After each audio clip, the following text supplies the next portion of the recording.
Hi everyone and welcome to the Bryant Notebook Video Edition, presented by House Enterprise and College Hoops Digest. I'm Jake Zimmer. The tough stretch for the Bulldogs continues as they're now 1-4 in their last 5 games.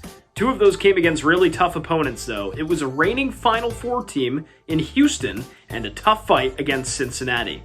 New Hampshire came to town and the Bulldogs had their top guns on display in Peter Kiss and Charles Pride, each grabbing a double-double, cruising to a 76-59 win in Smithfield. Up next, the Bulldogs round out their non-conference schedule in 2 final games. First, it's on the road against Cornell. You may recall last time out, the Bulldogs snuck out of their own gym with their first win in program history against Cornell. They ran into some bad luck towards the end when the inbound hit the ceiling, yes, that's a fact, but they hung on by 1. Expect another very evenly balanced matchup between the two. Then Eastern Kentucky comes to town for a rare 11 a.m. matchup. The Colonels are coming off a red-hot year in which they finished a whopping 22-7.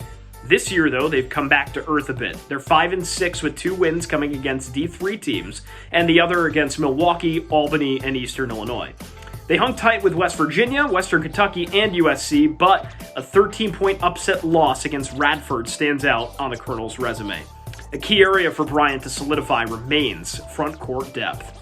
Shot-swatting forward Paul Elijahs sat out due to COVID protocols this weekend against Stony Brook, and the Bulldogs were kept at bay by a very tough Seawolves team. The question of who can step up when Elijahs isn't on the floor remains to be seen. Grant Coleman and Greg Calix, both big guys, both over 6'7", have struggled to find their rightful place in the offense, but they'll need to be challenged by Jared Grosso to have a good performance as we head into conference play.